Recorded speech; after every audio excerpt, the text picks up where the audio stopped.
দেশের স্বাস্থ্য খাত শক্তিশালী করতে যুক্তরাজ্যের সহযোগিতা কামনা করেছেন অন্তর্বর্তী সরকারের প্রধান উপদেষ্টা অধ্যাপক মোহাম্মদ ইউনূস।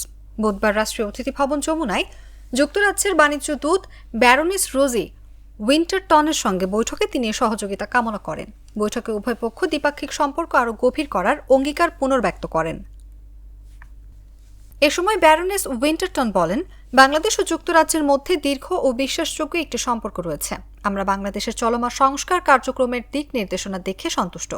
অধ্যাপক ইউনূস বলেন, আমরা একটি রূপান্তরকালীন সময় পার করছি। এখন আমাদের প্রধান লক্ষ্য হল প্রতিষ্ঠান পুনর্গঠন ও অগ্রাধিকার পুনর্নির্ধারণ।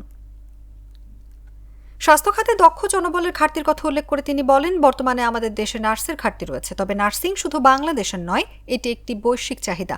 আমরা এমনভাবে নার্সদের প্রশিক্ষণ দিতে চাই যেন তারা বিশ্বব্যাপী অবদান রাখতে পারে।